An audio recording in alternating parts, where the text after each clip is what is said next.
And we're live. We're live. Cool. I got the video started. Sweet. Yeah. Pound some coconut water real quick and get her going. You got some coconut water on you? Yeah, dude. You both, Tanner, you pound the coconut water, right? Oh, like every day. Yeah. Yeah, I started like a week ago, just like 2 cans a day, and I just feel great. Well, let's absolutely dive into her here. I got the intro pulled up. Make it super official, you know? All right, so Tanner Peterson's a Minnesota-based singer-songwriter who set the world record for the longest continuous street performance of all time and had a song sent to space on Jeff Bezos' Blue Origin mission in 2021 alongside William Shatner. His music is best described as folk rock, drawing inspiration from artists like Bob Dylan, Jason Mraz, and John Mayer.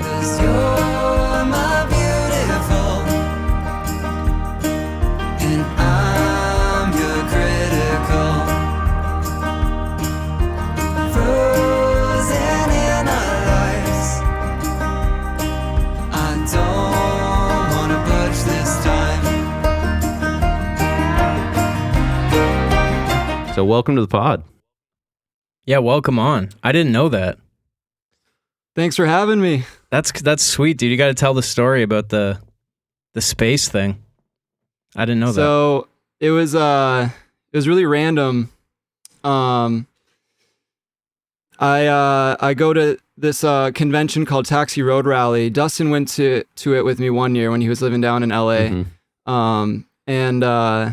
It was like 2019 that I went to the open mic at Taxi Road Rally Convention. It's like in the heart of LA, basically near LAX. And I just met random musicians there. And Chris Bosshausen was one of them. Just a random guy that I met. And he turned out to be an astronaut. I didn't even know that when I met him. Wow. And then he just randomly posted on his Instagram story about a year later or something. We were like following each other for a while. And then he was saying like, hey, I'm going up to space like in a couple months, like send me your song and I'll like shoot it up to space. And I was just like, okay, that's really cool. So That's I sick, emailed dude. him. I immediately, like right away, I just instantly emailed him Sanity, which is the song that Dustin did with me. That's right. And then a couple months later, I kind of forgot about it. I kind of was just like, that's just really random. And like, that'd be cool if it happens. And then I saw that my song got added to the playlist. I forgot if he like tagged me or how I found out. And then all of a sudden it was like in the news that Chris Bosshausen and William Shatner, and I forgot the name of the other people. But that crew went up to space, and then I think the reason why I made such big news was because William Shatner was on it. I think he was the oldest guy that made it to space or something like that. Because I think he was like somewhere around 90 years old or something. Right. And it was just really random. And I saw that, so then I posted it on my Snapchat story.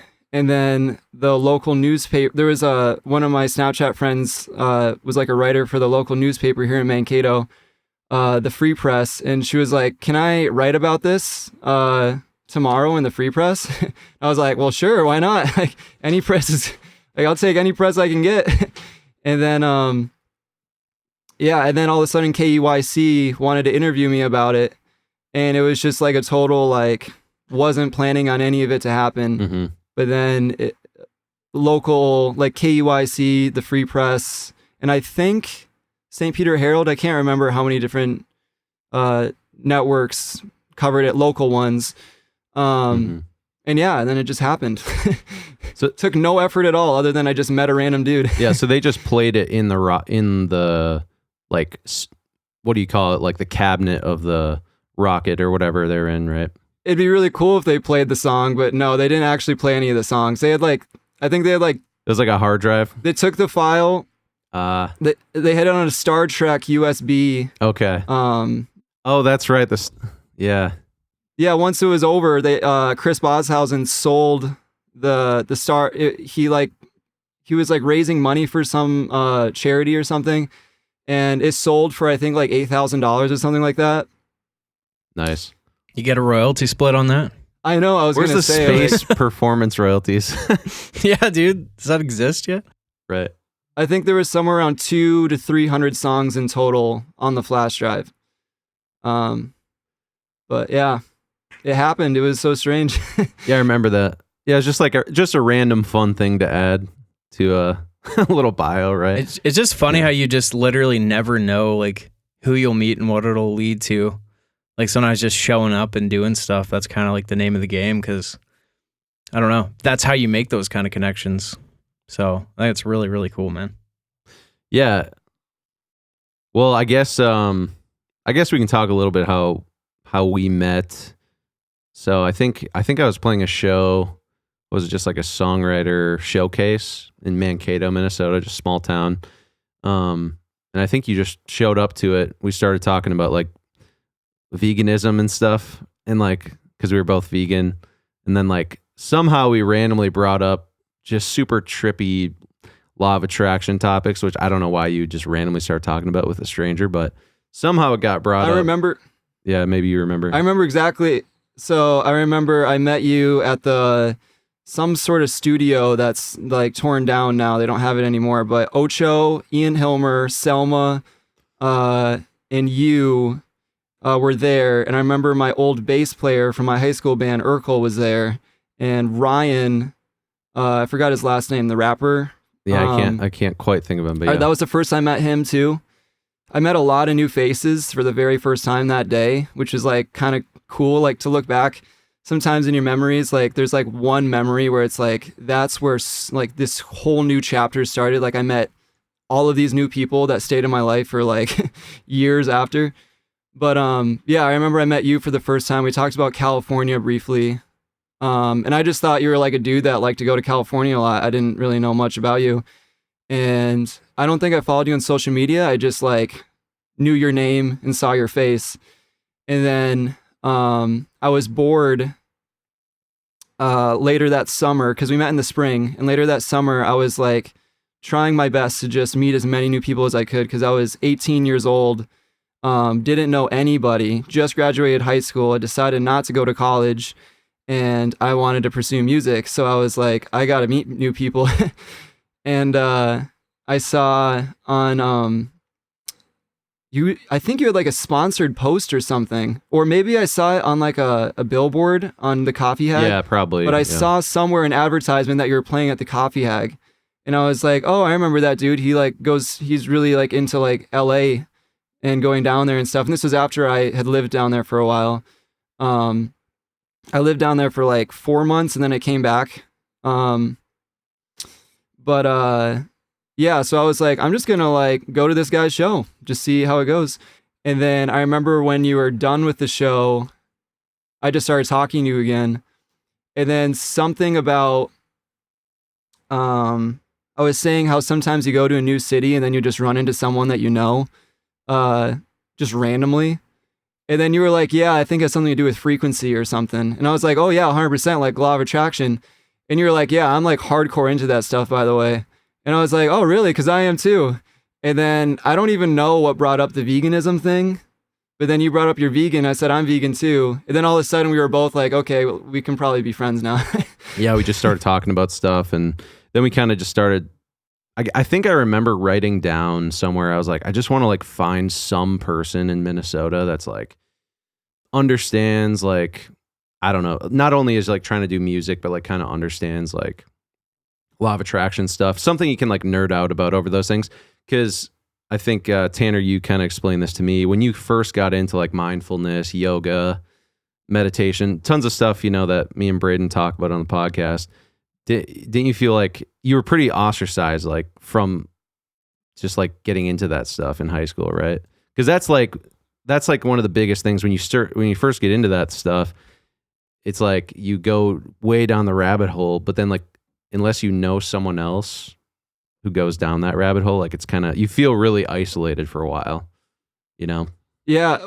What's crazy is that it feels crazy in multiple ways to be having this conversation right now on this podcast, but one of the reasons why is because, like when I was a junior in high school, that's when I first started getting into that stuff, which was like apparently way too young.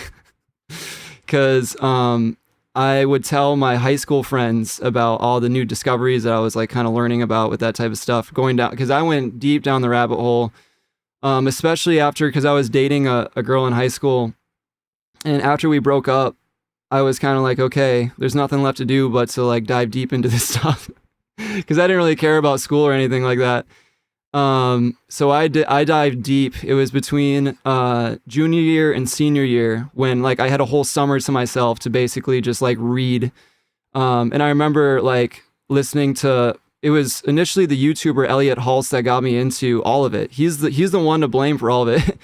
Strength Camp on YouTube. That was his old channel, right? Yeah, Strength Camp. Yeah. And he recommended listening to Alan Watts, and I started getting into Audible. So I listened to Alan Watts' You're It.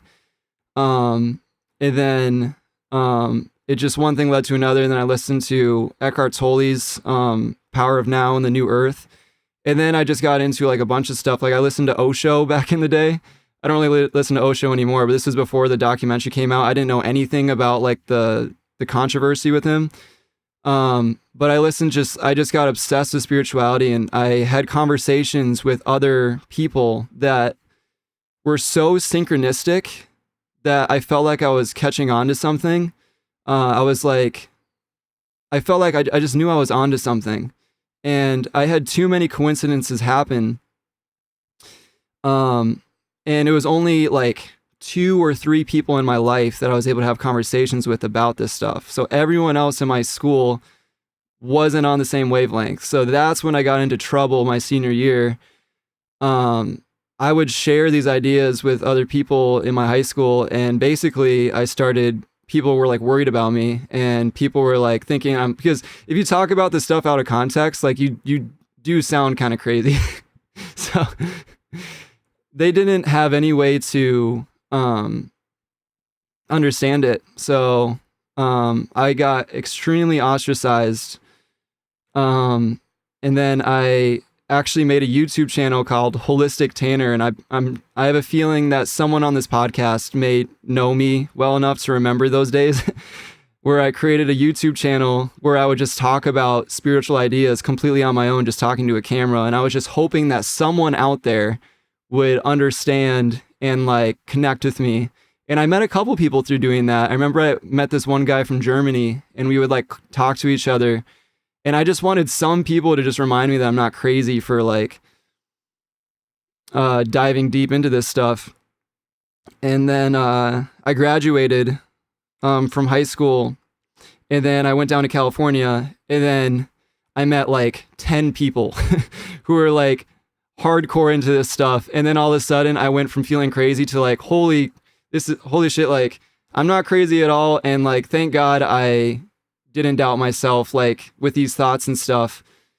And then all of a sudden life became amazing. I kind of wish that senior year of high school I don't know why it happened that way, but it did.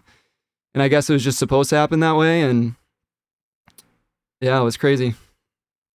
I think sometimes like when you discover that stuff and when you're connected to those things and you start meeting these people, like you were talking about synchronicities, and same with like me and Dustin, like being here right now and doing this podcast, and like just all the stuff that's happened in the last couple of years. Like, I don't know how to explain this, but it's almost like it doesn't, like those moments mean more, and it's not always about like the scale of what you're doing or meeting these like specific big goals all the time. I feel like that stuff's just made me appreciate like small moments. I don't know if that makes any sense. But no, 100%. It was less like chasing these big things. And anytime I started to like, chase success or chase these things, I would kind of fall off that path, and it just ended badly. So I don't know if I'm wording this properly. I got like 3 hours of sleep here, but just kind of saying like, it's just crazy how it's so just connected, man. I don't know. And it just makes you appreciate things, and it gives a whole new meaning to anything you do, whether it's like, doing something massive or just like taking a walk, doing anything. It's just, it's really interesting. And it's like, yeah, there's few people to talk about it with for sure. So yeah, I don't know. Little rant there, but no, I agree. And some of those moments that happen that just make you smile and you're just kind of like, okay, I'm on the right path. It's just kind of like a reminder, like, okay, you're going in the right direction. And yeah, I definitely, a lot of it comes from conversations or just meeting the right people. And yeah, it was a huge chapter to meet Dustin. And I remember like we had so much to like kind of unravel. And actually, I feel like it almost took years for some of the stuff that was only in my head to finally bring it out to like say to other people, to unravel it all. It took literally years, I feel like, because a lot of thoughts I just kept to myself because I was worried, like, does this mean like I'm actually like crazy or something? But then eventually over time with talking to other like-minded people, I realized that most of the other people that are very similar to me, thought the same exact thoughts, like felt the same exact things, like almost like exactly to a T. And then it just puts like a weight off of my shoulders because all of a sudden I'm like, okay, well, that thought that I had in my head I was all scared about, other people have felt that same exact way and they're not crazy. Yeah. In high school, it's kind of a wild time to start try to talk about this. I feel like high school is the pinnacle of just being, young, wild, and just purely following your emotions and just like not like introspecting much. At least for me, I think maybe Braden, maybe you've had a different experience. But for me, I was like, I don't know if you want to call it asleep, but I was totally like not, focused on anything really spiritual. I mean, I was raised Christian, so I had that perspective, but I feel like high school is probably a bad time to like discover all those things because you're just going to feel so isolated. But then once you get out into the real world, then you can kind of express those ideas. But yeah, I guess I was kind of going to ask, like, with music, so obviously get into this mindfulness stuff. So what do you think, how do you think that like ties in to like you wanting to pursue music? And like, so where did it kind of tie in where you've kind of like felt like this crazy hippie kid, when you're 18 in high school, kind of all alone? How does that tie in with also wanting to like do music full time as a career? Well, for a while, when I really delved deep into this stuff, I considered for a while, like, should I just become like an ascetic? I think that's the right term. Like basically just live like a monk. And because I felt so like I had such profound meditations at like age 17 that I was like, I feel like I'm actually like really connected to this stuff, and this is what it's all about, like, is developing spiritually. For a while I kind of questioned my senior year. I was kind of like, should I just do that? And I was actually thinking of doing that for a while. And then all of a sudden one day I remember I like picked up a guitar and I was like playing. I don't even remember what I was playing, but something just clicked, and I was very like trying to be hypersensitive to my intuition telling me like what to do. Cause I mean, it's such a uncertain time being a senior in high school because you don't know what like you're supposed to do when you graduate. And something just clicked in me one day where I was like, music is definitely the path still, because I was obsessed with guitar when I was 9 years old, and I looked up to Slash and Drake Bell on Drake and Josh, and I thought they were like the coolest people, and I got like super into like playing Sweet Child of Mine on guitar, and that was like my obsession for from ages 9 to like 16. And then I kind of put down the guitar when I was like 16, 17, going through this like whatever process. But then something clicked to me and I was like, music is still the path. Like, it's still what I want to do. And something just screamed in me like, yes, that's exactly what I should do. And then I don't even remember like when it was in senior year, but I remember I was like, okay, I'm ready to tell my parents what I'm going to do now. I'm not going to go to college. I'm going to pursue music. And I remember the day I told my parents that, they were so disappointed, but I was just like, this has got to be the way it goes. I just know it for a fact. Like, I don't know why. I don't have a logical explanation. It's just this is what I have to do or whatever. And so I think it's a little bit of both. I think I can still be on a spiritual path and develop spiritually and be on that process for the rest of my life, but then share music the whole time. And yeah, I kind of ditched the whole idea of becoming a monk. Yeah, dude, isn't it interesting how common that is? Like, you know, when you tell somebody, especially parents or teachers or whatever, like I'm going this way. It's like people who have never attempted any of that stuff have never, like, they're the ones that say, no, it's not going to happen. And I always found that super, like, the logic didn't make sense. Like, you know, when I was younger, I was like, why would I listen to what you think when you have no idea about this? And I guarantee you, anybody who is successful with music or anything else, they're going to encourage me to do it.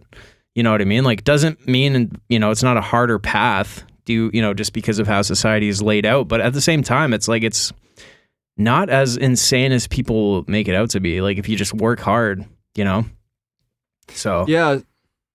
Like year by year too, it's just becoming more and more possible. And yeah, I think a big motivating thing for me too is I want people, like even someone who's listening right now, might be scared to like take the jump towards like going after what they're passionate about. But I think a big payoff of like doing this is like you get to talk to other people who like come up to you and like, I think it's so cool that you're pursuing this and like you're like motivating me to do the same. Because I think about this a lot actually, because I don't know if it's like a Midwest thing or what, because obviously in LA, like everyone's pursuing like their dreams, but in the Midwest especially, it seems like, I've heard that this is common in other places too, where it's almost like crabs in a bucket. Like, I don't know if you guys have heard that analogy, where it's like, there's a bunch of crabs in a bucket and one of the crabs manages to, like, they create like a stack of crabs, and then one of the crabs at the very top is about to make it out of the bucket and escape and be free. And then all the other crabs get jealous of that crab. And they're like, and I think this is actually like a real thing. I'm not sure. I just heard about this in a podcast where the crabs get jealous of that crab. And then they're like, okay, you're not going to be free if we can't be free. So then they all like get rid of the stack. They all fall down and then that crab can't get out. And it seems like, I don't know why people have that mindset where it seems like someone's like really crushing it and then they feel threatened by it. I feel like the more we have people who are happy doing what they love, and that's why we don't have to go deep into TikTok or anything, but I feel like TikTok is a great way for just the average person to be able to make a pretty good income off of just whatever they do on social media. And it kind of decentralizes things. It takes the gatekeeping away. And I think the more that everyone can just pursue what they love, the better. Like, I don't think we should hold anyone back from being able to do what they love. And yeah, I think about that all the time. I want everybody to crush it, you know? Like, it doesn't take anything away from us. It just motivates us to keep going too. For sure. I think that's probably why people get like that, is because like, I feel like everybody wants to be doing that. And when you see someone else doing it and you're like, how do I ever do that? It's just all this like pain almost. I remember feeling that before I started music, like just wanting to be able to do it so bad, but like working at a grocery store and like just getting super bummed out and like, you know, but I agree though. I think it would be better. And hopefully that's kind of the direction things move, you know, just more opportunities for people to be able to do that. And that kind of seems like that's the case. So, yeah. No, I mean, I don't know. I don't know if it even matters where you're from. It seems like everywhere you're going to find resistance. But yeah, it seems like the only possible way you can beat that resistance is just proving people that, you know, you're able to do it. So for anyone out there, it's like, yeah, you just have to, you're never going to convince your, you know, family or friends that like you can do this, you know, until you really just work your ass off, start making steps and like proving to them like, hey, like, look what I did. I have, you know, whatever. It doesn't have to be numbers or money, but just like, you know, I think people, when you show them what you're made of, I think that changes their mind more than anything. And it does inspire other people around you to like do things just like that and just step out of the normal boundaries. But Yeah, and I think sorry. No, go ahead. I was gonna say too, I think it also kind of depends like how you act and how you are when you are able to do that, because Yeah. I think it's easy to kind of develop this sense of like self-importance, and you kind of separate yourself from, the people in your life in a way, because in your mind maybe you've separated yourself. I'm just speaking from experience. Like I definitely went through this without even necessarily realizing it. Like you just kind of, I don't know how to explain it, but I think it just like keeping sight on like, how can I help other people to do that too? And like using your own success and learning as like, I'm willing to, talk about it. That's what we're trying to do on the pod. Just talk about maybe there's some things that, was a struggle or harder parts. Because I think it's always harder. I don't know. I just think like it means a lot. And I remember when I, just having some people that I looked up to that talked about things that they went through and were willing to help. And it just goes a long way, but it's easy to forget that once you, kind of elevate. So, but dude, Tanner, I just want to say, I really like that new song that you just put out. You're My Beautiful is what it's called, right? Yeah. Yeah, dude. I honestly, Dustin, I think he sent me the music video because you guys worked on it together. Dude, I listened to it probably like 6 times in a row. I was like, dude, this is so good. And then I was working out a couple days later and just had songs playing. And this song came on. I was like, shit, what is this? Like, this is awesome. And I look and it's that song. I had just like kind of forgotten. I was like, damn, who is this band? That's so good. I really liked it, dude. Great song. Hey, thanks so much. Thank you. Yeah, I took lemons and turned it into lemonade with that song, because that song's based off of life experience. And I think it's a relatable thing. I think a lot of people listen to that and they can find their own, something in their own life that they can relate it to. Yeah, it was a lot of fun. And the music video was a blast. And it was so cool that, shout out to Josh Kloster, who's obviously you guys know him. Yep. He helps out the music video, and that was so much fun, like doing like kind of like a little mini short film story for the music video. And yeah, I feel like it was our first, because we do a lot of stuff together. It's kind of like the first, I don't know, you could maybe call it the first music video that was like official that we kind of worked on, right? Because everything else was just like, oh, just whip out the camera, get a couple cool shots.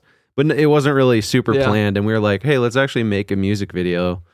And and then I directed it, and then Josh did the cinematography and lighting, and yeah, I feel like it was kind of fun. Like, it was fun to do a project for somebody else, because obviously, obviously I've only done my own videos, and you've helped out with tons of my music videos as well. So the Reaper and Bones Rooted Under Cloudy Water, you did a great job. We both half and half that. Sometimes it was you, sometimes it was me. But yeah, that was fun. And it turned out great. So yeah. Yeah, no, it's a lot of fun doing music videos as well. And I have so much fun doing all of it. And yeah, I guess where it's at for me now is I just got to keep it going. Just got to keep the momentum going. But I guess that's been it all along. It's so much of it is just like kind of, as long as you can just continue to do what you want to do, like, you're making it. Yeah, and that can change at any time too. Obviously you've been pursuing music, and we've all been pursuing music probably for relatively the same time. We're all roughly the same age, but yeah, it's just as long as you're doing what you love, it's like it doesn't matter what it is. But I kind of wanted to talk about this because one thing that's a little bit unique to your story is you do a ton of busking or street performing, which actually is not super common. Like, you do see people in LA street performing, make a few bucks here and there. But I would say, you've probably, not only did you break the world record for the longest street performance ever, but I feel like you probably do street performing more than like anyone I've ever met by a long shot. You do it almost every weekend, right? Like, what kind of led you down that specific path and then kind of led to the world record? Because that's just an interesting thing, I feel like. Well, the first time I tried it, I was 18, and I did it at a grocery store in Nebraska with my friend, shout out Mackie Conlon. We had a ukulele, and we got kicked out after like 2 songs by the, I think it was like, I don't even know the name of the grocery store, but one of the workers kicked us out. But that was the very first time. And I thought it was so cool because we got, I think someone threw like a $5 bill in our case, like within the first song. And I was like, whoa, it's like that easy to make money. And I think that the money was a big motivating factor, was just being able to know that I could like make a few dollars here and there. Like if I just whip out the guitar and play some songs. And then I didn't do it for quite a while after that. And then I think I did it in Hawaii next. Then I did it in Hawaii quite a bit. And that was kind of like a normal thing because I was living in Hawaii for a number of months. Because, I was basically just looking for as much life experience as I could. When I was that age, I just wanted to travel and meet new people and stuff. And Because you went out there when you were 18, right? Just like kind of... I was 18 and I turned 19. And then I remember when I came back from that trip was when you and I, Dustin, became super like focused on making music. Right. But yeah, it was, I think it was Hawaii, honestly. It was when I was busking in Hawaii when I really like fell in love with it, where I was like, I just love this. Like, I love doing this so much. Like, this is like my favorite thing ever to do because you just get people from all walks of life to just walk by and share a moment with you. And then you can play their favorite song. And it was also a great way to meet new people too, because I just wanted to meet as many new people as I could, because I was just a kid out of high school that knew literally nobody, no connections at all, and that was like one of the ways to just be social. And then when I was back in Minnesota that next summer was when I started doing it in Mankato, and then I realized how like effective it can be in doing it in Mankato. So then I did it in Mankato all the time with a number of musicians, as Dustin probably remembers. Yeah. And then, then I guess it was a year after that or 2 years after that. It was 2019. So yeah, a year after that, I was working a landscaping job, and then I got fired from the job because apparently I wasn't putting in enough effort. And then I was like, well, what should I do now? And I was turning 21 in like a month.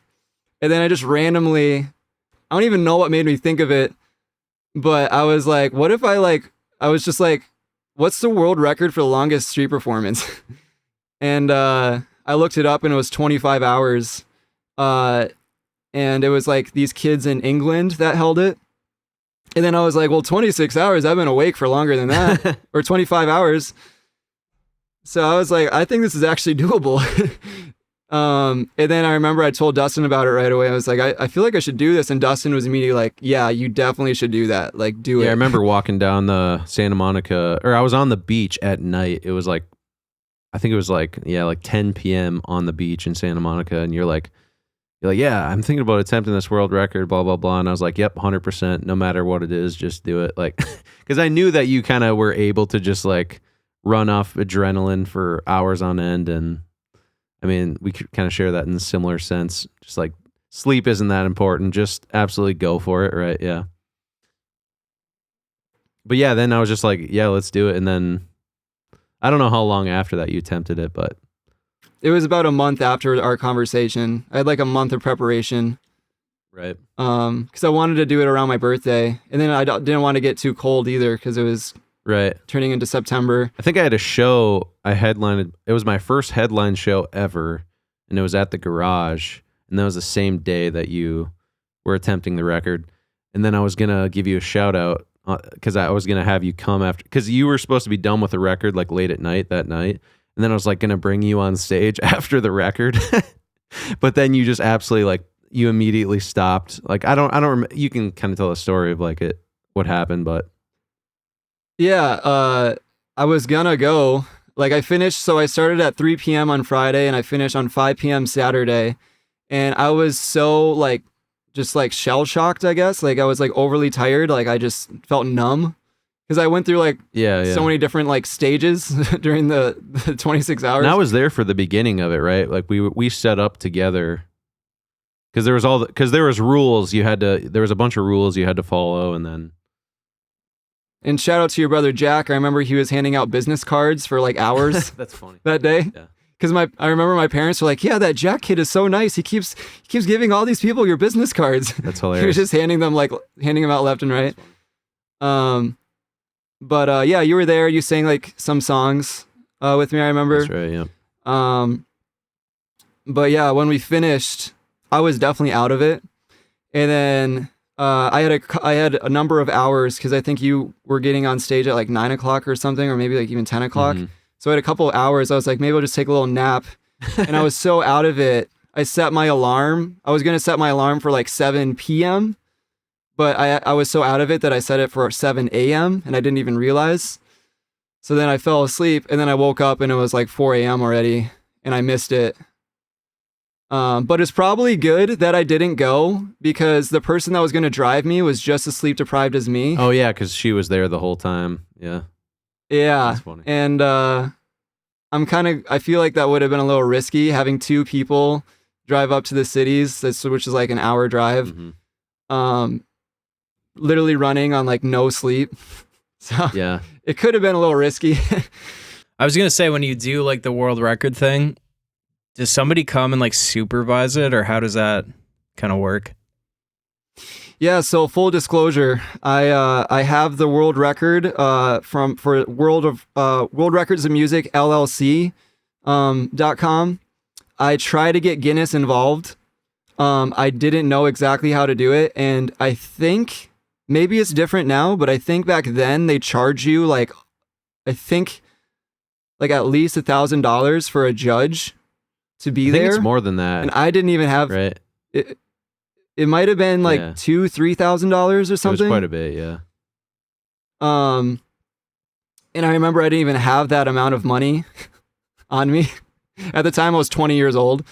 And I just said, screw it. We don't need Guinness.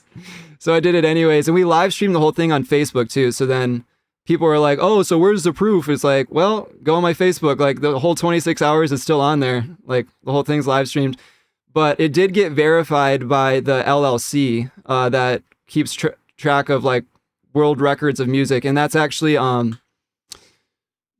think his name is Julian.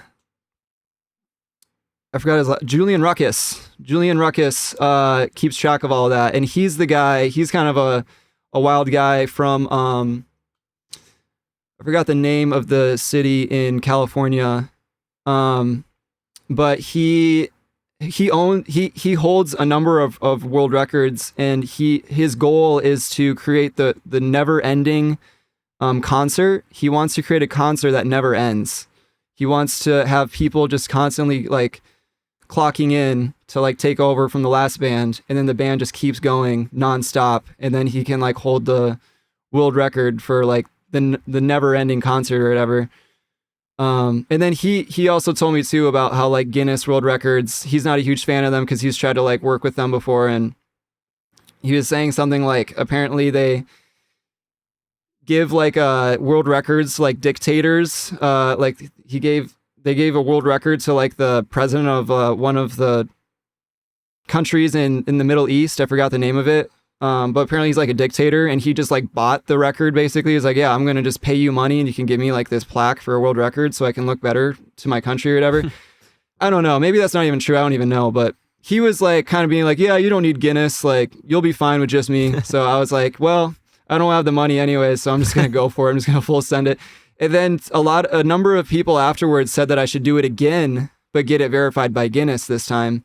But I already put so much effort into that first world record that I was like, why would I do it again? Like just to get the plaque or whatever. It's like, I can just tell people I did it. Like, right. And then if someone says like, do you have the Guinness World Record? I'm like, well, yeah, I have the world record, you know, it's like, right. What's the difference, you know? Make it into the old book, I guess, is the only difference. But even with that though, they wouldn't put you in the book unless you're like an A-lister. Oh, that's true. Because there's so many world records that Guinness keeps track of that they don't put into the book or whatever. Unless it's more interesting than the guy with the longest nails. True. It's not going to be in there. That's cool though. It's just like a fun thing though. Cause yeah, I mean, and you've been street performing now pretty much full time for almost like what, 5-6 years now? Yeah, ever since then, I've been busking pretty much every single weekend. Unless I have like something to replace it, like go to a music convention or something. Yeah, because I don't think you've missed a weekend for an insane long time.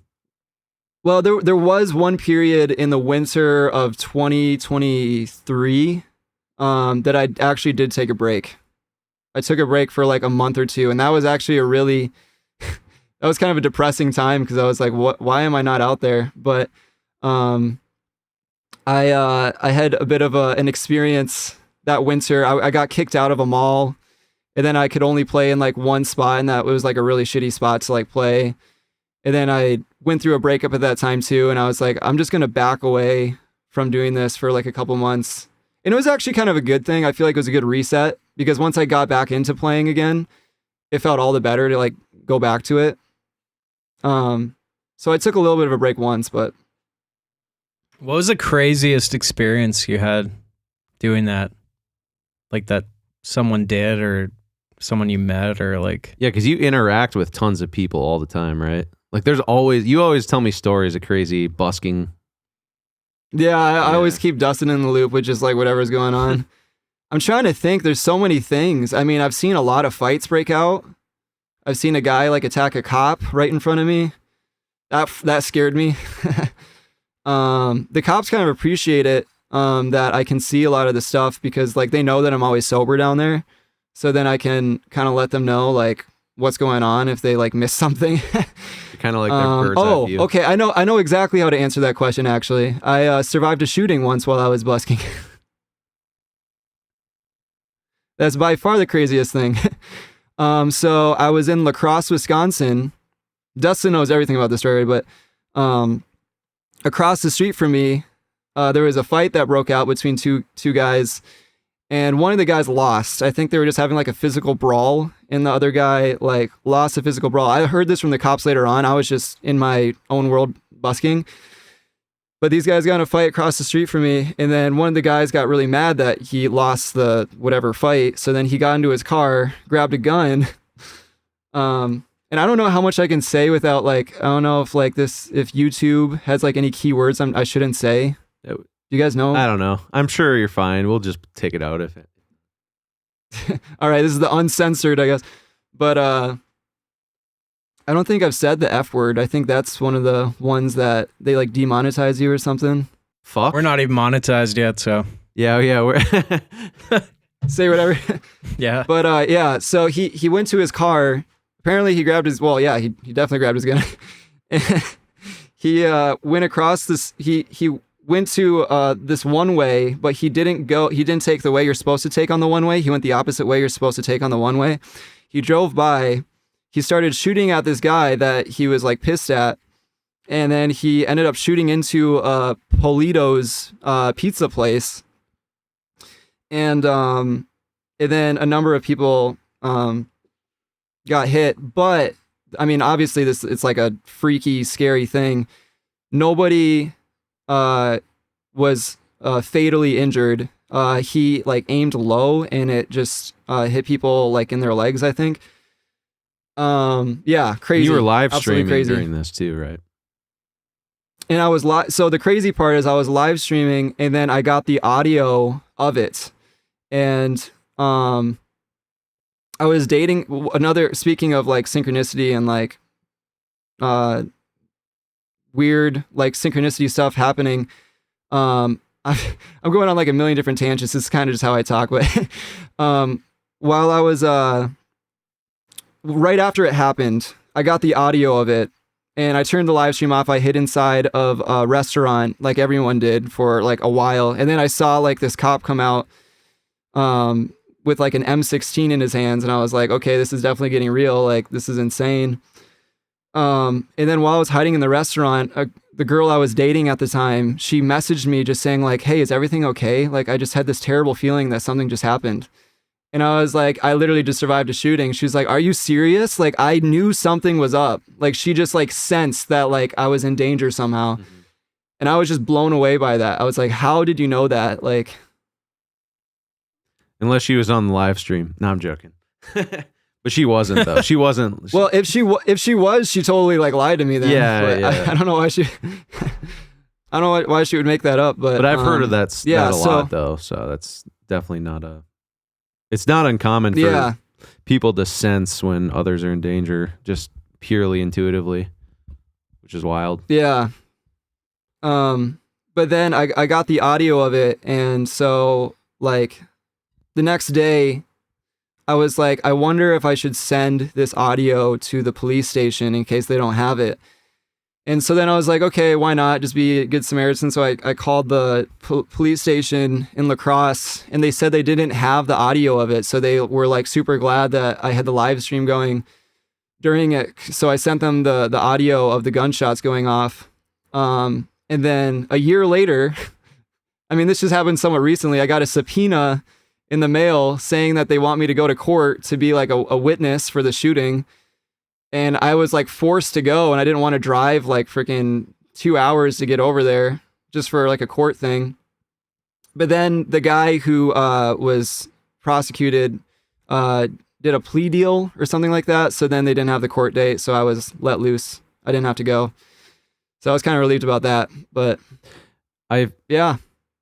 that's kind of interesting. It kind of leads me to think about, I think we've had these conversations before, but there's like this massive dichotomy. Obviously, you're like this hippie musician, you know, especially when you were younger, just, you know, wanting to potentially be a monk, right?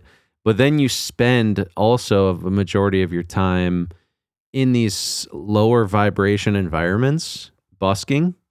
But you kind of bring that like high frequency hippie energy, you know, to those environments. And maybe talk a little bit about like how that interplay works, because it is kind of like always interesting, because like just knowing you, especially when you first started busking, I mean, you're just like the, you know, just classic, like high vibration, good vibes, like vegan, you know, everything you eat, you know, perfect holistic foods. You know, so when you're in these environments of like, you know, these bar scenes or these club scenes, and there's fighting and there's, you know, a lot of like, you know, alcohol around and drugs, you know, tons of crazy stories you've told me. Like maybe talk about that dichotomy a little bit, because I always find that interesting. But you've also said like how it kind of benefited you, kind of like bringing a different perspective to those environments. Maybe, I don't know. Well, I had a lot of anxiety about it, like in the beginning, but I'm just so desensitized to it now. I mean, obviously the shooting thing I was not desensitized to. That was terrifying. But I don't know. I think I just think of like Deepak Chopra's. I think he has a book called Creating Affluence, which is a really good book, by the way. I remember he has like a thing, or maybe it was 7 Spiritual Laws of Success. It was in one of those books. But I remember there's like one of his chapters talks about just giving to other people. And it's just a good thing to keep in mind just in general. And I remember I would do this while I was busking, where it's like every single person you see, just in some sort of way, just try to give to them, like energetically, something, like smile at them, try to make their day a little bit better. Just like look at every single person as if you're looking at yourself, and just try to make their day a little bit easier. And I think that's been a big reason why I have such positive experiences when I'm busking, because it's very rare for someone to come up to me face to face and like have a negative interaction with me, unless they're like extremely drunk or something. But it really doesn't happen often at all. I mean, it happens like in the comments. It's always in the comment sections of like live streams and stuff. But yeah, I think just remembering to just be like, I want to raise everyone's vibration just a little bit through just my own intention. And then it raises your own vibration. Then it has like a upward spiral type of effect.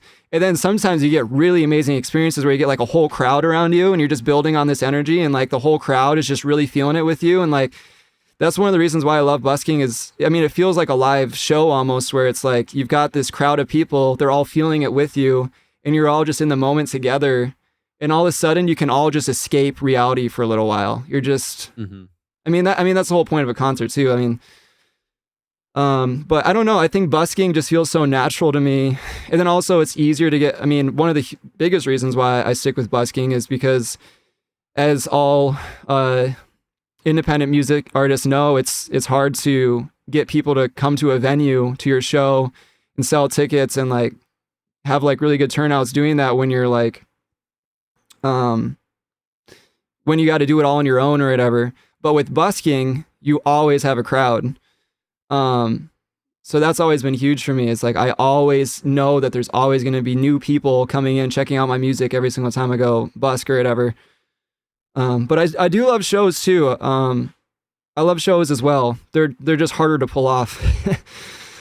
Totally. We met a couple times over the years, didn't we? I feel like we did. I just can't remember like exactly when. No, I was 19, I think, when I first met you, with Dustin, because Dustin invited me, because I didn't know who you were. The reason why I know about you is because of Dustin. Is that at the garage in 2019? It was at the garage.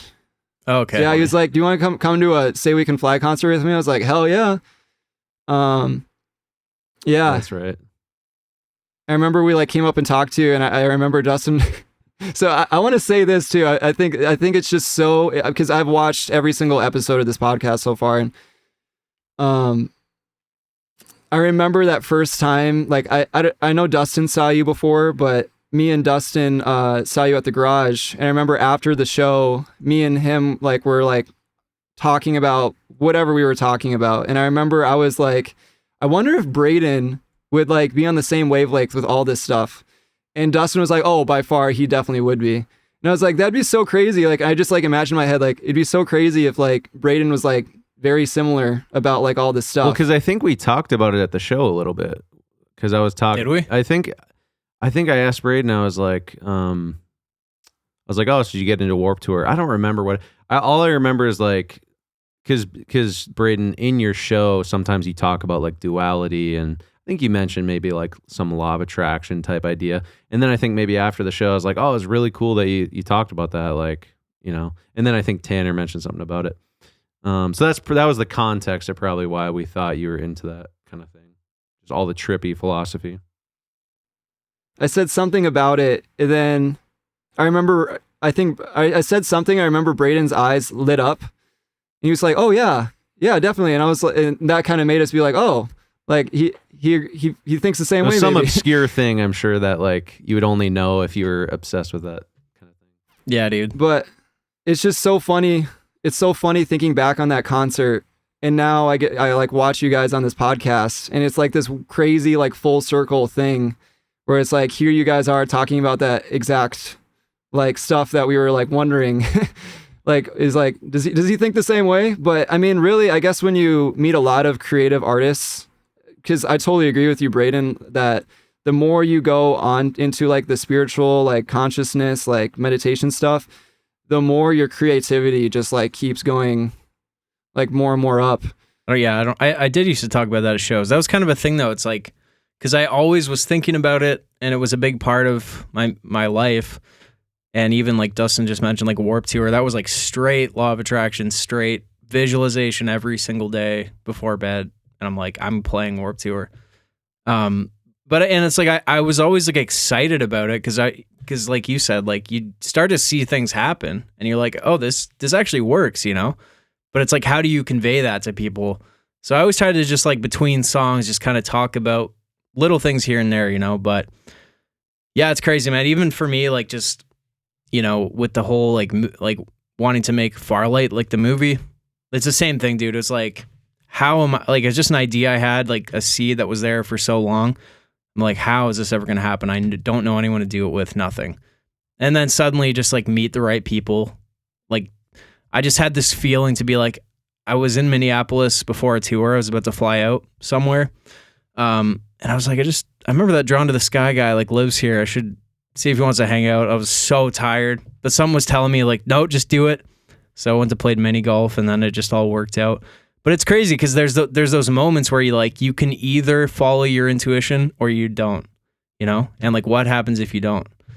So it's so interesting to think about that, because it's like, would things still happen anyway? I don't know. Yeah, like something can seem super inconsequential, But you're just like, you know Then what? it changes your life. Yeah. It's crazy. And it's happened so much to me too. So it's just like, I don't know. The proof is always around us too. I definitely think about sometimes where I'm like, was there any decisions that I should have made and I should be somewhere else right now? Like, should I have done something different? And like, should I be like, what would it be like right now if I made the right decision in the past? And then maybe that's a way to just bring myself back to where I should be anyways. I'm always just wondering, like, am I making the right decision now? Am I on the right timeline or whatever? But I don't know. I think no matter what, you get opportunities to get back onto like the right path or the right timeline, whatever it is, the most ideal timeline for you. But yeah, I think about that too. But I don't know. I think everybody makes mistakes, so it's pretty hard to be on the perfect timeline 24/7. You know, eventually you're gonna mess up.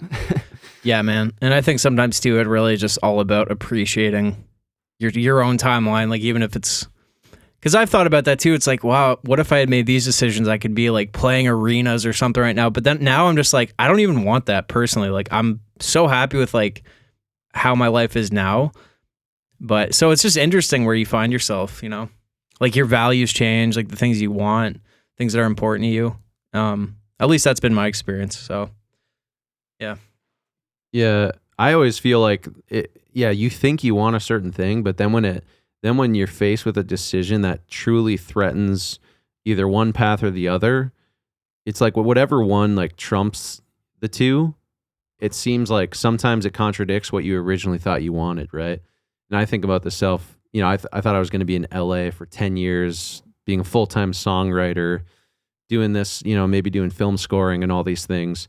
But when faced with a decision of go left or right, it's like I chose right. And then some of those things started to close down and then other things opened up. And it's crazy because it's like the other things that opened up are so much better than what I thought I originally wanted. It's just crazy how that works, you know? Like you can totally shift, you know, what your true desires are by choosing one path over the other, even if it shuts down some original things that you think you wanted in your life.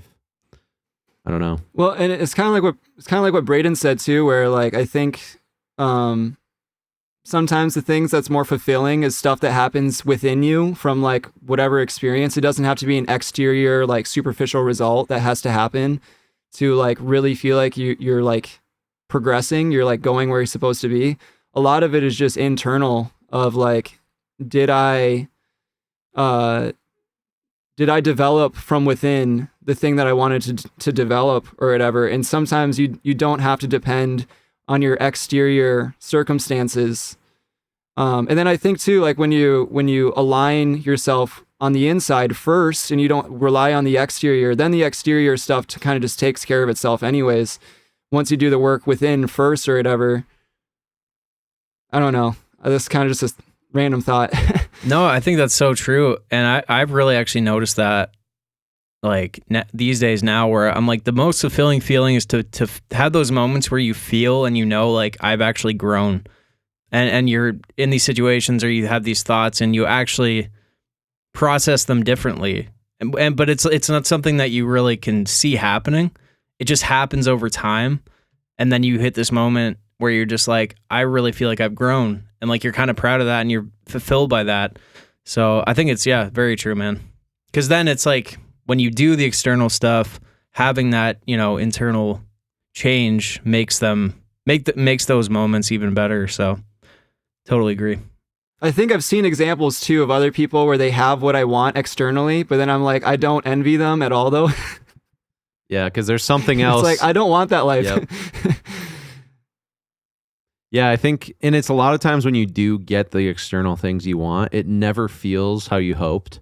There's like always something, it's like this pendulum. There's always something in the universe that's going to give you a little fuck you when you get the external thing you want by saying, this isn't actually anything. Like you know, it's like whether it be numbers or like achieving a certain thing, there's always something that, at least in my life, I've seen this where you reach a certain milestone, but then there's some other thing that makes it bittersweet. And then you're like, oh, it wasn't about that. It was about like the self-actualization to get to that point. Because sometimes you think you want something, but you're just not internally ready for it. And you haven't developed to earn that thing yet internally. And you think you want the external thing, but maybe you need that internal growth to get the external thing to actually see what you really want. I don't know. You never know what's happening. I feel like you just got to trust and grow. I feel like. Yeah, dude. I feel like sometimes too, like the excitement of something is a lot of times is better than actually getting it. Right. Like even just buying a new piece of gear or something, you're so pumped for it to get there, and then you get it, you're like, this is sick. You set it up for 5 minutes, and then you're like, all right. Yep. You know, I think that's just so true, man. Yeah. Yeah, because it's like, now what? It's like, where's the excitement now? Yeah. There's no more excitement. The chase. The chase. You had a song called The Chase, didn't you? Right? Yeah, it's about that, yeah. That's a good song. I just remembered that. Yeah, I forgot about that one. But it's just like life is just full of all these paradoxes, man. And it's fun to just talk about it. Like I always just think of it as like, I don't know, it's like the great mystery. I like to call it just that. It's just some sort of mystery. And I was actually having a really cool conversation last night with a person about like kind of like all the paradoxes and all like just I feel like us talking about that type of stuff, I think an analogy that makes sense in my head is like, it's like trying to tell a stick figure what it's like in the 3D world. It's like we can only just have these glimpses and we can kind of like have these ideas, but we won't actually understand that other dimension or whatever you want to call it until we transcend, which I guess if we're here on Earth in 3D world, we're not in that other world, but we can, I think all artists, whether they're aware of it or not, they're tapping into that other dimension in some sort of way, that other intelligence or great mystery or whatever it is. And like, yeah, that was a huge thing that brought me and Dustin together, is we could just talk about that for so long. But yeah, I mean, I think all great artists, they tap into that. Yeah, dude. And it's a very good point, because you are tapping into that, but you don't know how, but you're like experiencing it through the medium of creativity. And so it kind of becomes real to you. So yeah, it's so true, man. It's funny though, because humans, like, we're all just banking on like that we're gonna transcend or we're gonna go somewhere after. You know, that's all we have is like the hope that there's something more. So, but yeah, it's like trying to solve a puzzle from inside the puzzle. It's like, even if you think you have, you can't know, right? Yeah, because our brains want that reassurance. We want like, okay, are we good? Does that thing exist? Like, our brain just wants that validation. But that's the whole paradox. Like we can't know. And I don't know. Like, I guess is that kind of like the theory of everything? Like, will we ever discover the theory of everything? Mm-hmm. And I remember, like, there's always. Yeah. Well, it's just like, I remember there's always more questions. Yeah. And I remember me and you, Tanner, were, I was living in LA full time, and I asked if you wanted to come down for a few months, because I was like, you know, I'm down here. I got an apartment. You know, I wasn't making any music. I wasn't making any money from music. And I think we both were kind of just getting started. And you came down and you were living with me for a little bit. And I remember checking my bank account and I was like, well, I just got my first CD Baby deposit of $5.20. I was like, let's go. We're doing it. Like, and then I remember you were like, yeah, I'm going to go busking out in Santa Monica Boulevard right now. I'm just going to run into like somebody and it's just going to change my life. Like we just had this insane like delusion of like, oh, it's easily going to work out, dude. Meanwhile, like by the end of the trip, you literally like, you stepped me aside and you're like, I'm gonna be honest with you. I haven't had money for food in about 3 days. Oh, so funny. I remember Dustin was like, why didn't you like tell me? You could have like told me that like you were starving. Yeah. I was like, I don't know. I just didn't want to tell you I was out of money. I've basically been starving for the past couple of days. Oh, it's so funny. It was like we had this crazy delusion just first being out there. And then after a few months, we're both like, I don't know, man. It's getting kind of rough out here.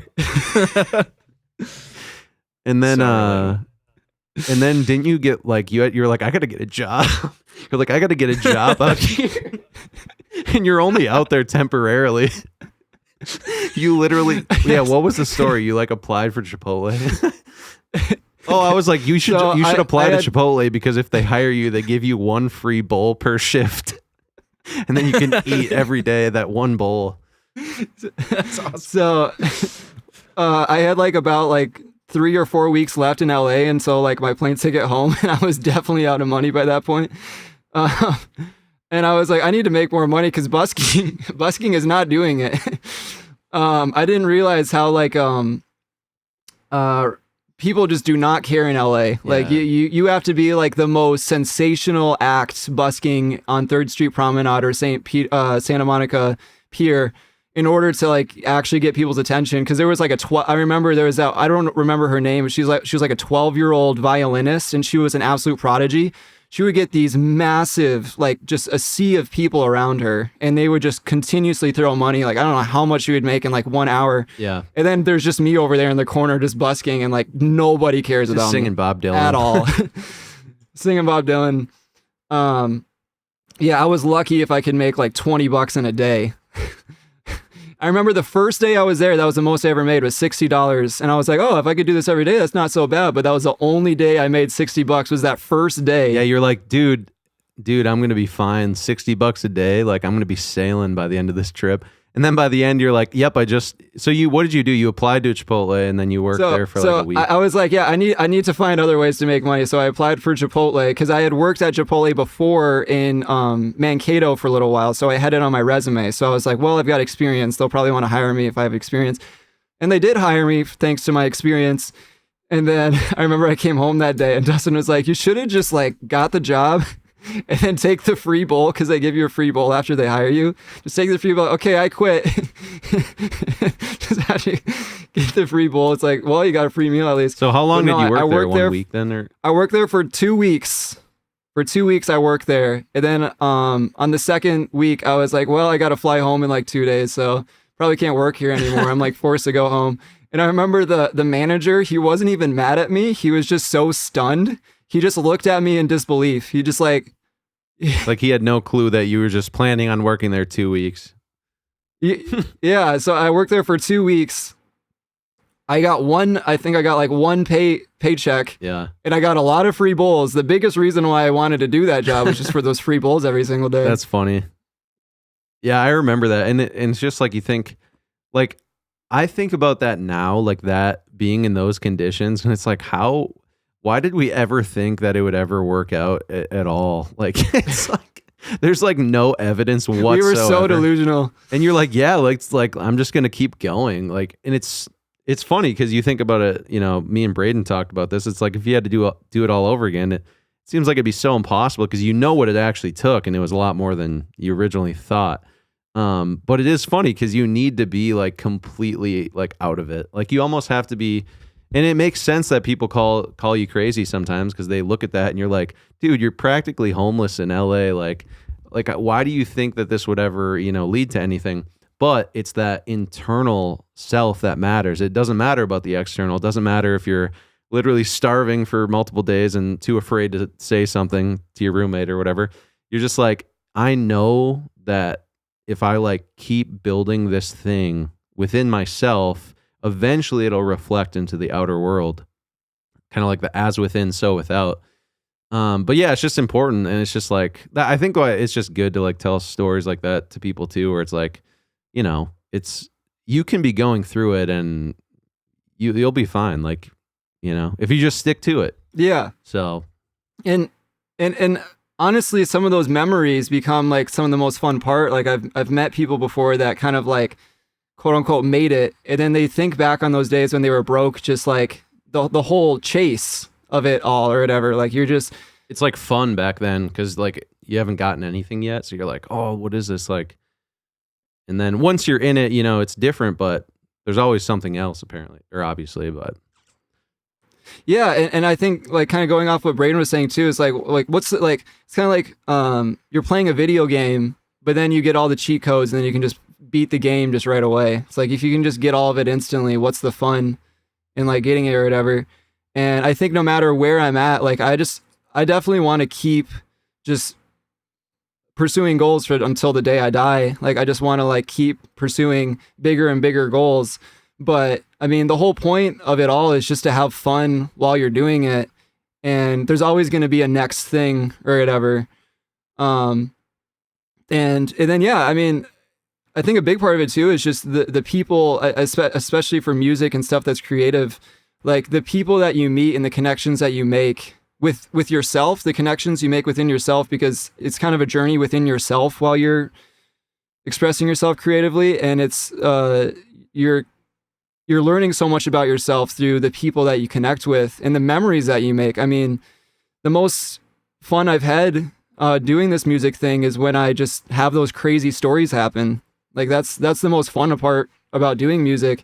I mean, obviously, like when the results come, it's fun for like a day. Like you get like something that, like a manifestation you've been wanting to happen for years, and it finally happens. It's exhilarating for about a day, but then once it's over, it's like it's over. You completely like, right. It's as good as gone. Well, it's like the world record. I remember you being like, "Oh, that was pretty cool," but then like even like the next month, you're like, "Yeah, I don't know. Like I don't really care anymore. It's kind of like dumb." Like, or you know what I mean? Just, it's not dumb, but you're just like, well, that was so much, like, it was so cool to prepare for that and to be doing that. And it was like, you're planning it out and then you do it and you're like, whatever, you know?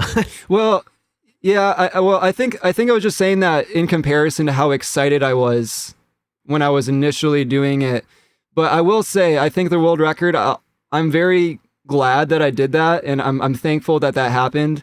And that was probably the biggest thing I ever did for myself as a music artist, to like kind of get myself known. Because before the world record, I was basically a nobody. And after the world record, it was a normal thing for me to just go to a random town in the Midwest and people would be like, "Hey, you're the world record guy. I know you." Like I was like, I felt like I was finally like known. Like I finally had strangers. It was the very first time I had ever had strangers come up to me knowing who I was already. So for anyone who is pursuing music and they want to find a way to like kind of get some street cred, maybe it's world record or just doing something wild and crazy, but doing wild and crazy stuff like that has like a good intention behind it. That's an effective way to get yourself known. Yeah. That's only funny. 27 hours. That's all you got to do. Yeah. Just don't break the record. Just don't beat Tanner's particular record. Yeah. Just don't break mine. I mean, you'll just come back then, right? Just rally. I don't know, dude. I don't know. Oh, you could do it. No problem. I would have to cross that bridge when I get there. I got to take a quick piss here. I guess I have a question. Yeah. Or do you want to take a piss quick? Should we do a quick piss break and then do like one more? Nah, let's just go for the question. I don't need to take a piss. We're good. All right. So, I guess one of the things I was thinking about with Braden that I'm curious about is like how old are you? When in your life did you like kind of go through you discovered spirituality? I think like a lot of people kind of label it as like spiritual awakening, which is kind of like a corny label now, but like when did you like get heavy into that stuff in your life? Was it very early on? Like were you like a teenager? Or was it like later on? Like what was that like for you when that happened, when you like really first delved into that rabbit hole? I think I was like 16 to 18, somewhere in there. And sorry, dude, I'm getting like latency. It's like driving me nuts. I like hear two of myself trying to like. Do you want to reset it? Yeah, I got to reset it. Sorry. All right, we'll get back second to this question in 1 second. All right. I'm good now.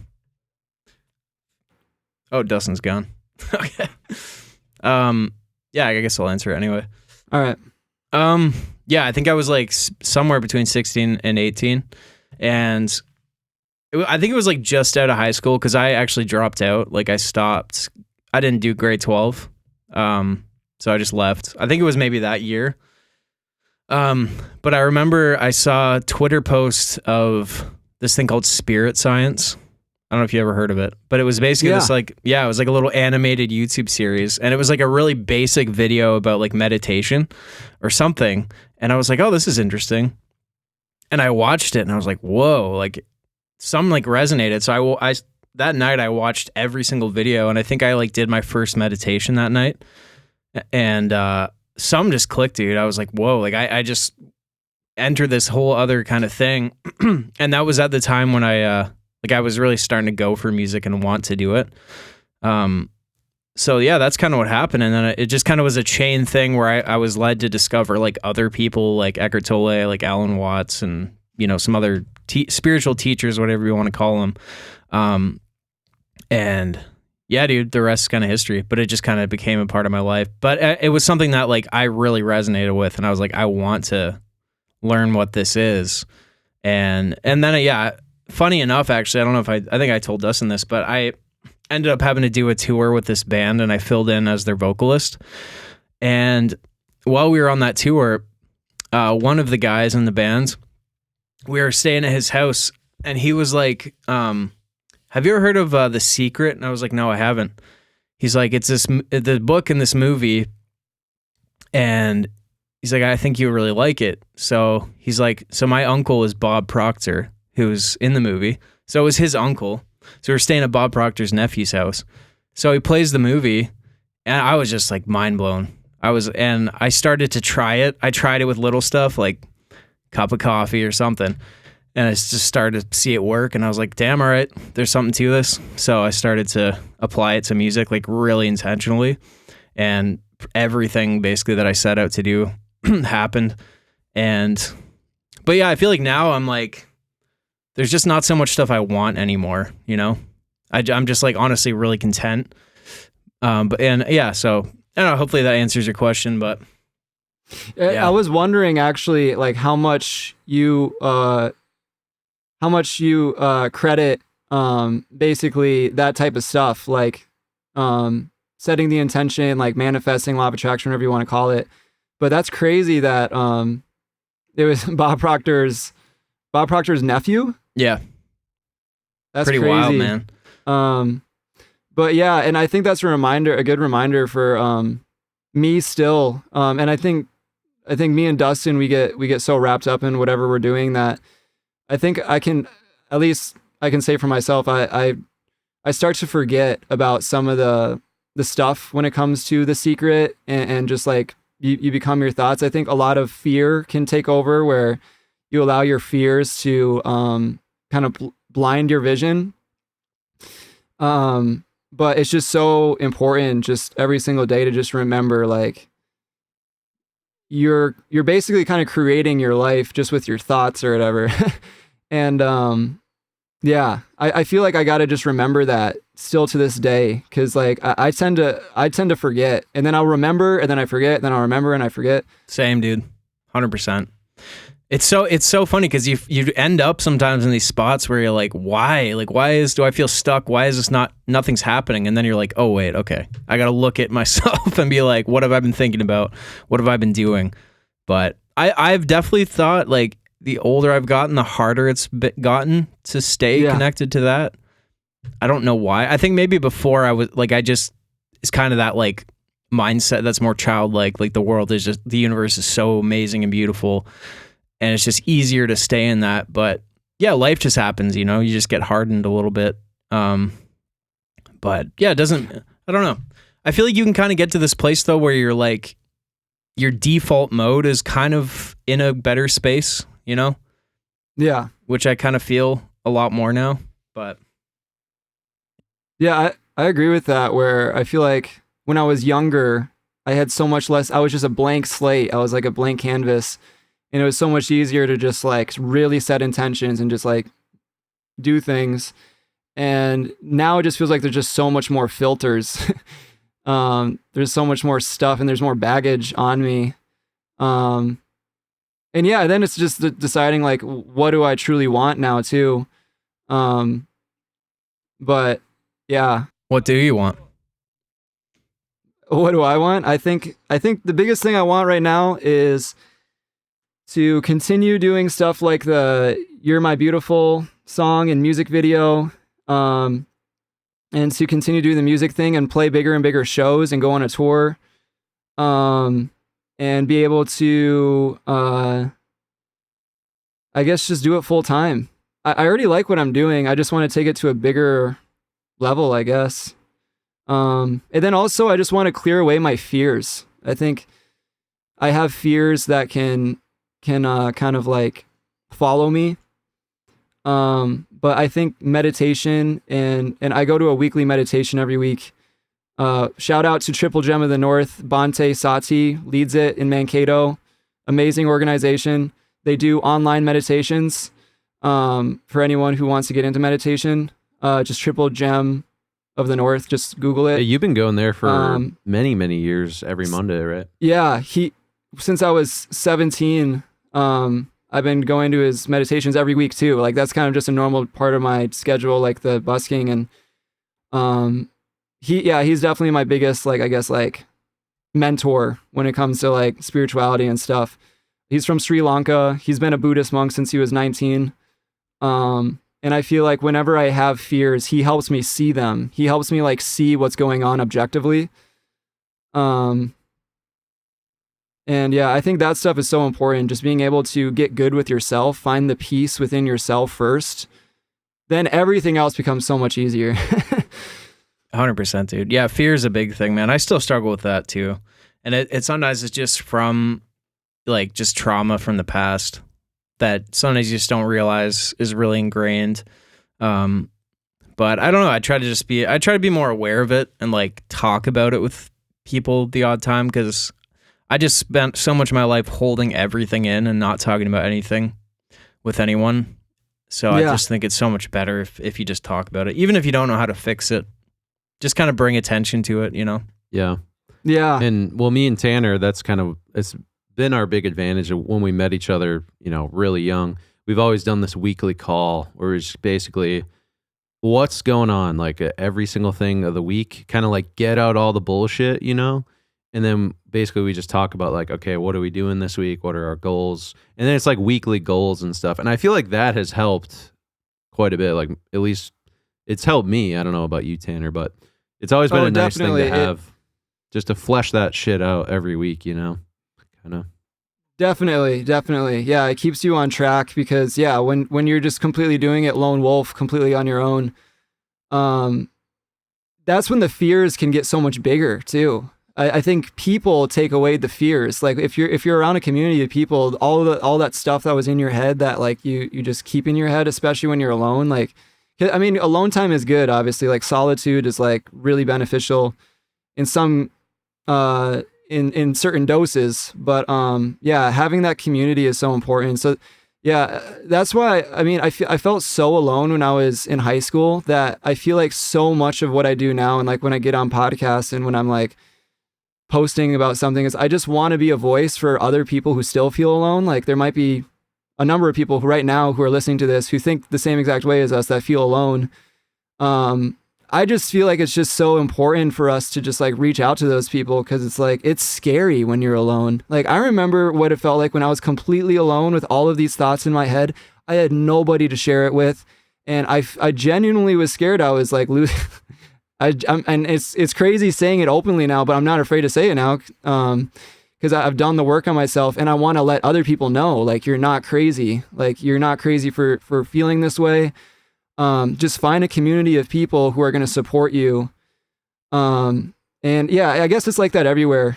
I wasn't sure if it was like the Midwest where like people are so kind of closed off from each other here, but maybe it's like that everywhere. But I think that's what a lot of people find in church and religion too, is they at least have a community. And that's one thing that's kind of lost sometimes in modern society. And it doesn't have to be church specifically, because that could be any number of denominations. I think it's harder when you know, like now that so many ideas and ideologies and feelings have all branched out and so many people have become maybe different in some sense, it's harder to find a community for what you relate to and like who you can express thoughts to comfortably. So yeah, I think it's just like, it's a great goal to like connect with other people and get through that stuff. Because I know, Braden, you said, you know, even going to AA and stuff, you know, with the alcohol stuff, doesn't that like help flesh a lot of that stuff out? Just kind of talking about it. Yeah, dude. That was everything, man. There's a weird thing where it's like, you're not supposed to talk about it. Mm-hmm. But people do talk about it. Mm-hmm. People just call it like a recovery program. But dude, that was what saved my life, man. Like I would have not got sober without that. At first I was like, this is dumb. Like, but then I just kept going. Mm-hmm. And then I was talking to a bunch of people who were like the exact same as me, like the same problems, same thought processes. And like the first time I was like, holy shit, like it's not just me. So I think that is kind of what can save you, honestly. And that's, I think that's maybe why people love podcasts. Like that's part of why I love them, because it's like, oh, that person's a human, because I think a big thing that probably hinders people is also just like insecurities. Some people don't have that many insecurities. I've always had a lot. Like I've always been a really anxious person, like, just body image issues, just stuff that I never like, I don't know why I have it, but I do. But I've just always tried to push through and just do stuff regardless. But I think it's a hard thing to get over sometimes. Like, even when we started the podcast, like I was like, I hate being on camera. I'm always, super insecure about it. But now I'm just like, you know what? Who cares? Like really, But yeah, I think just talking about it and other people knowing like, okay, that person goes through that shit too, and they're still able to do these things. Like maybe I can do it, So. Yeah, I definitely feel like I've been on like I've definitely experienced hell, and I've definitely experienced heaven. Like I've experienced both, and I think it'd be great to bring the people, because I went from hell to heaven on my own journey, and I think it'd be so good to just do what I can to just like help other people. Like if they're in hell right now, you can find that heaven. Like you totally can. Like I found heaven in Hawaii. I found heaven in California. I found heaven in Minnesota. That's a good song right there. Yep. Yeah. Song lyrics. Well, is that Dustin's song or is that Braden's song? Did you guys both write songs called Heaven and Hell? Oh, I have a song called Heaven and Hell, but I never thought of that. Oh yeah, you have it tattooed on your chest. Heaven is hell, right? Yeah. Duality. Yep. So you guys both have it. Wait, do you guys both have a song called Heaven and Hell? No, mine's Heaven and Hell. His is Heaven is Hell, I think. Oh, okay. I was like, I feel like I've listened to both of those songs. There it is. Synchronicity again. Heaven or hell. Yeah, you got to make Heaven or Hell. Oh, okay. The next one. Well, yeah. Thanks for coming on, and I feel like I'm sure we'll have you back again maybe sometime. And it's fun to talk about this kind of stuff. It's always like, it's obviously, if you've listened to the podcast, you know me and Braden always venture to these topics, but I don't know what it is. It's just like maybe it's the universal thing that everyone can kind of connect to, just like that spiritual sense. Not everyone, but you know what I'm saying. With creativity, it's like everyone's creating their own art. It's all different, but that's like that's the thing that kind of brings all creatives together in some sense, is this like connection to this source essence that's like, it can't be explained, but it's just fun to dive into it and explore it. And I don't know. Yeah, and not to doubt yourself. Like go with your intuition, like Braden was saying too. Like just don't doubt those intuitive feelings. Like listen to your intuition. It takes you to amazing places, and it's just so weird how everything's like set up where like you listen to your intuition and then things just play out like this weird storybook. Like it's kind of crazy. It's like, was this all laid out for me? And like now I have to just like pursue this like story that was like, and then when I look back on it, it's gonna look like this wild crazy adventure, whatever. I guess so. Like nobody really knows. Nobody has any clue, but it feels great when you do listen to what your intuition says. Yeah, 100%. And you have to trust it. You have to trust that there's something, even if you don't believe in God, you don't believe in all, you just got to trust that there's some higher thing, even if it's a part of yourself that's guiding you. Because when you trust that, shit happens. And like working on the movie has been a big testament, because there's always this moments like, what the hell are we doing? This is so dumb. This is not going to work. Like how, but then you just trust it. Whether you're doing music, writing a song, painting, I'm sure is the same. You just go with it. You just kind of be the vessel for, I don't know, for something else to kind of run through you in a way.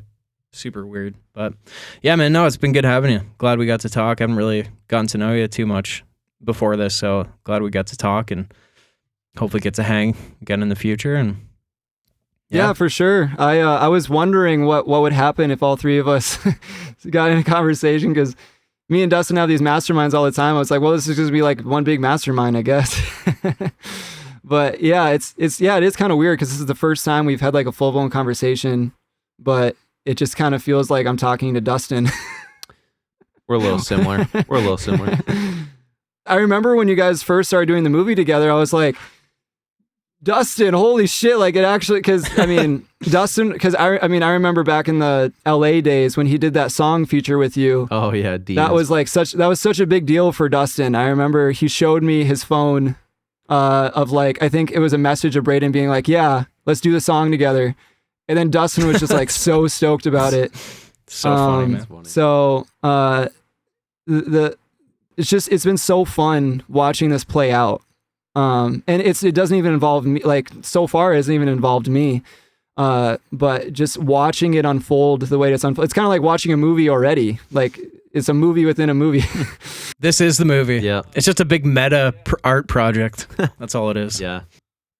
Yeah, no, I appreciate both of you guys. I mean, obviously I've known Dustin for way longer, but I actually technically I've known you for almost as long, Braden, because we did meet when I was first 19. But I think we went to that show and that was like when we first met, Tanner. So that was pretty early on into our. So we've all kind of friendship. met at a similar time, which is kind of funny.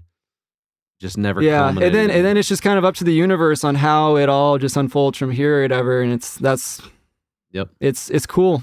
You just put your trust in the universe.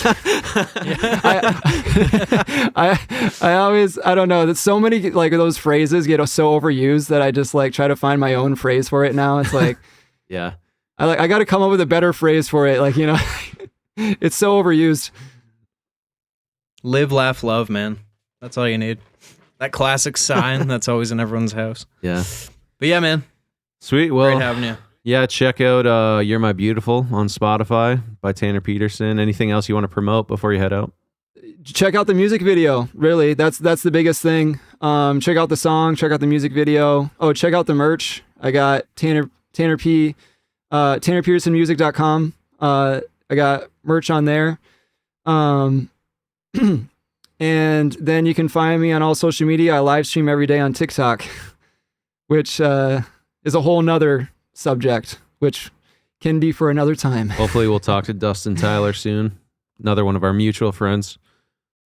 I would have so much fun watching Dustin. You got to get him Tyler. on the pod. This is we're calling you out right now, Dustin. Come on the pod. Dustin, yeah, you got to do it, man. Hop on in. Sweet. All right, Thanks boys. for listening to the Amber Forest podcast. Braden, closing. You got to say it You're this the time. closing. You're the perfect closing remark guy. Like when you're not the closing remark guy, like you don't know what to say when you're doing it. All right. Well, yeah. Thanks for listening to the Amber Forest podcast. Welcome. Trust the universe. And we will catch you in the next one. Peace. All right. All right. Stop. Stopping the logic.